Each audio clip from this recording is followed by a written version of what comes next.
News पर आपके साथ मैं हूं मानसी तिवारी। रायपुर जिले में बालाजी आयरन इस्पात कंपनी को कथित रूप से फर्जी एनओसी यानी अनापत्ति प्रमाण पत्र के आधार पर अनुमति दिए जाने के आरोप ने अब बड़ा विवाद खड़ा कर दिया है।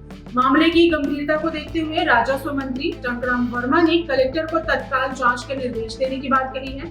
उन्होंने स्पष्ट कहा है कि इस पूरे मामले पर वे खुद नजर रखे हुए हैं और निष्पक्ष जांच कराई जाएगी। मंत्री ने यह भी कहा कि एनओसी जारी करने की प्रक्रिया में किसी मंत्री, सांसद या विधायक की सीधी भूमिका नहीं होती। यह प्रक्रिया ग्राम सभा और कंपनी के बीच सहमति से पूरी होती है। यदि ग्राम पंचायत की सहमति मिलती है तभी एनओसी जारी किया जाता है। ग्रामीणों द्वारा लगाए गए आरोपों जैसे जनप्रतिनिधियों पर पैसे लेकर काम कराने या दलाली करने के आरोप को उन्होंने पूरी तरह निराधार और भ्रामक बताया। उनका कहना है कि इस तरह के आरोप संभवतः किसी के उकसावे में या बहकावे में आकर लगाए जा रहे हैं। दूसरी ओर तिल्दा ब्लॉक के ग्राम पंचायत अल्दा में इस मुद्दे को लेकर विरोध तेज हो गया है। बड़ी संख्या में ग्रामीणों ने एसडीएम और तहसीलदार कार्यालय का घेराव कर धरना शुरू कर दिया है। उनकी मुख्य मांग है कि कंपनी को जारी एनओसी की निष्पक्ष जांच हो और यदि किसी प्रकार की अनियमितता सामने आती है तो संबंधित लोगों पर सख्त कार्रवाई की जाए। इसी क्रम में प्रस्तावित measures Balaji sponge and power limited plant के लिए आयोजित पर्यावरण जन सुनवाई भी भारी विरोध के बीच संपन्न हुई। ग्रामीण काली पट्टी बांधकर और विरोध की तख्तियां लेकर पहुंचे थे। जन सुनवाई के दौरान किसी भी बाहरी व्यक्ति को बोलने नहीं दिया गया और लगभग 1 घंटे तक चले इस कार्यक्रम में सभी ग्रामीणों ने एकजुट होकर प्लांट का विरोध दर्ज कराया। कई ग्रामीणों ने साफ शब्दों में कहा है कि वे अपनी जान दे देंगे लेकिन गांव में प्लांट नहीं लगने देंगे। बड़ी संख्या में लोगों ने लिखित आवेदन देकर अपना विरोध दर्ज कराया और उसकी पावती भी ली। जन सुनवाई के बाद जब एसडीएम देवेंद्र पटेल वहां से लौट रहे थे तब ग्रामीणों ने उनके वाहन को घेर लिया और जन सुनवाई की रिकॉर्डिंग तथा शिकायतों की पावती की मांग करने लगे। स्थिति इतनी तनावपूर्ण हो गई कि एसडीएम के वाहन के सामने ग्रामीण बैठ गए, जिन्हें काफी मशक्कत के बाद हटाया गया।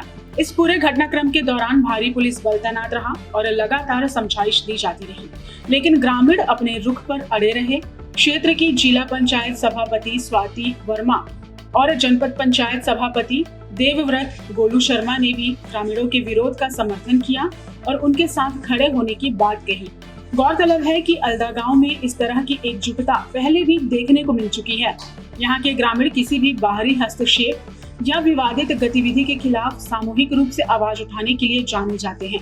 इस बार भी महिलाओं, युवाओं और बुजुर्गों सहित पूरे गांव ने एक स्वर में प्रस्तावित प्लांट का विरोध किया है।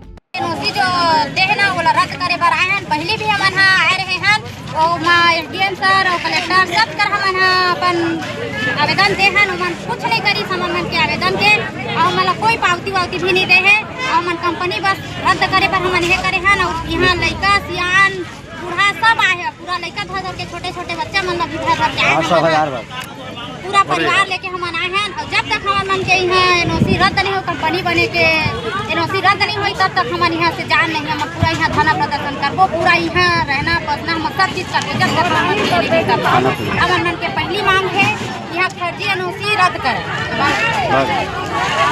और दूसरा कलेक्टर महोदय एसडीएम से अनुरोध है कि हमारे लिखित में देवे कि अल्दा गाँव में कंपनी नहीं खुला करके हमारा लिखित में पूरा देवा करके हम मानबो। और दूसरा है ग्राम सभा रजिस्टर में जो छेड़खानी करे हमें रोज कर जांच करवाना है और ओकर हमारे ग्राम सभा में ला के देवा है। दूसरा है देख के भविष्य में हमारे ग्राम वाला कभी भी बीच में से कोई प्रताड़ित नहीं करे जाए कंपनी के नाम से और ऊपर कोई एफआईआर। पूरे मामले ने अब प्रशासन के सामने चुनौती खड़ी कर दी है। जहां एक और विकास परियोजना का सवाल है, वहीं दूसरी ओर स्थानीय लोगों की सहमति और विश्वास भी उतना ही महत्वपूर्ण है। आने वाले समय में जांच के निष्कर्ष और प्रशासनिक कार्रवाई इस विवाद की दिशा तय करेंगे। देश और दुनिया की तमाम खबरों को जानने के लिए बने रहे निशानेबाज के साथ। नमस्कार।